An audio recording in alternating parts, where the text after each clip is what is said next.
प्यारे दोस्तों, आज हम आपको एक मौलवी साहब की शादी का वाक़या सुनाने वाले हैं जिन्होंने उस औरत से शादी की जो ज़ना यानी मर्दों से गलत काम किया करती थी। तो दोस्तों, क्या वजह थी जो मौलवी साहब ने एक ऐसी औरत से शादी की, आगे हम आपको इस वीडियो में बताएंगे। लेकिन उससे पहले दोस्तों, किसी गांव में एक इमाम साहब रहते थे। उनका नाम एहतशाम था। जब वो बचपन की दहलीज पर पहुंचे तो उनके वालिदा का इंतकाल हो गया। माँ की ममता से महरूम हो गए, लेकिन बाप की मोहब्बत ने मौलवी एहतशाम को डोलने नहीं दिया। उनके वालिद का नाम हाजी ग़ुलाम दीन था। उन्होंने बड़ी तवज्जो और एहतमाम के साथ अपने बेटे की परवरिश की और उसे दीन की एक एक बात समझाई।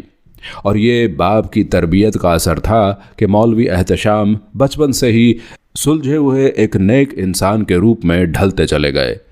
जब मौलवी एहतशाम 20 साल के थे तो उनके वालिद का इंतकाल हो गया। बाप का साया भी छिन गया, मगर अल्लाह की रज़ा पर राज़ी हो रहे। मौलवी एहतशाम की ज़िंदगी यूं ही गुजरती रही, कभी कोई शिकवा लबों पर ना आने दिया। गांव के लोगों ने उनको बेआसरा ना होने दिया, क्योंकि वो नेक शख्सियत थे, अच्छा अखलाक था। बस इसी तौर पर गांव के ज़मींदार ने इनका खूब साथ दिया और उन्हें उसी मस्जिद का इमाम बना दिया जहां उनके वालिद साहब इमामत किया करते थे। मौलवी एहतशाम गांव के बच्चों को कुरान पाक भी पढ़ाते और बहुत ही कम वक्त में उनकी शराफत और पाकीज़गी देखकर गांव के लोग मौलवी एहतशाम की बहुत इज्जत और कद्र करने लगे। बल्कि लोग दीन के मसाइल पूछने के लिए दूर दूर से मौलवी एहतशाम के पास आया करते थे। मौलवी साहब मस्जिद के साथ बने हुए हुजरे में रहते और अभी तक शादी नहीं की थी। एक दिन मौलवी साहब ने जोहर की नमाज अदा की तो देखा कि काफ़ी तादाद में लोग मस्जिद में मौजूद हैं। मौलवी साहब को बड़ी खुशी हुई और दिल ही दिल में अल्लाह का शुक्र अदा किया कि काफ़ी तादाद में लोग नमाज पढ़ने आए हैं। नमाज पढ़ने के बाद गांव के ज़मींदार मौलवी एहतशाम के पास आकर कहने लगे कि आज गांव में बहुत ही बड़ा मुकदमा होने वाला है और आप भी वहां शरीक होंगे। मौलवी कहने लगे, इतने बड़े मुकदमे में मेरा क्या काम है?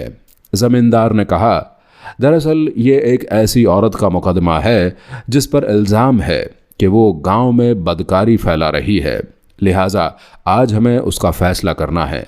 आप आएंगे तो फैसला करने में आसानी होगी। इमाम साहब ने सर हिला दिया और कहा, ठीक है जनाब, जैसा आप मुनासिब समझें, अल्लाह ने चाहा तो मैं ज़रूर आऊँगा। अब गांव में मुकदमे के लिए लोग आ चुके थे। ज़मींदार के कहने पर मुकदमा शुरू हुआ। हुजूम के बिल्कुल सामने एक औरत अपने आप को काले कपड़ों में छुपाए हुए खड़ी थी। साथ ही उसके 2 बच्चे भी थे। एक की उम्र तकरीबन 12 साल और दूसरा 10 साल का लग रहा था। दोनों की शक्ल से गरीबी जाहिर हो रही थी।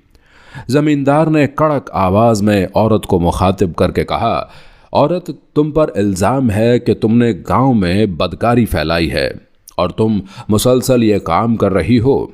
तुम अपनी सफाई में क्या कहना चाहती हो? ज़मींदार के सवाल पर औरत की आंखों में आंसुओं की बरसात शुरू हो गई। उसके साथ बैठा हुआ एक आदमी बोला, बस बस, ये मगरमच्छ के आंसू मत बहाओ। तेरे घर में काफ़ी लोगों ने अजनबी लोगों को आते जाते देखा है। अब बस तुम अपनी फ़िक्र मनाओ। ज़मींदार ने उस औरत से कहा, देखो, तुम पर जो इल्ज़ाम लगा है किसी एक शख्स ने नहीं लगाया, बल्कि दर्जनों लोगों ने लगाया है और इतनी बड़ी तादाद में लोग झूठ नहीं बोल सकते। तुम अपनी सफाई में क्या कहना चाहती हो? खुलकर कहो। उस औरत ने सर झुकाकर जवाब दिया, लोग ठीक कहते हैं, मैं एक तवायफ हूँ। हाँ, मैं बदकार हूँ। मुझे मार डालिए और मेरे बच्चों को भी मार डालिए। ये कहकर वो औरत अपने बच्चों को गले लगाकर जारो कतार रोने लगी। बच्चे भी माँ को देखकर तड़प तड़प कर रोते रहे। ज़मींदार ने कहा, देखो औरत, हमारे हाथ में मौत का फैसला नहीं, ना ही इख्तियार है, ना ही हम कानून को हाथ में लेंगे। लेकिन तुम अपने मुंह से अपने ऊपर लगने वाले इल्ज़ामात का इकरार कर रही हो। खुद ही कह रही हो कि तुम एक बदकार औरत हो। अब जो फैसला होगा वो तुम्हें और तुम्हारे बच्चों को भुगतना पड़ेगा। फिर जमींदार ने हुजूम पर एक नज़र डाली और एक आदमी को बुलाकर कहा, क्या मौलवी एहतशाम आ चुके हैं? उस आदमी ने कहा, जी हाँ। उसके बाद मौलवी साहब को बुलवाया गया। जमींदार ने कहा, इमाम साहब, आपने यकीनी तौर पर सारी बातें सुन ली होंगी, आपकी क्या राय है? मौलवी साहब ने कहा, जी हाँ, मैंने सारी बातें सुन ली हैं। जो इल्ज़ाम इस औरत पर लगाया गया है और जो खातून ने जवाब दिया है वो भी सुन लिए हैं। ज़मींदार ने कहा, फिर क्या राय है?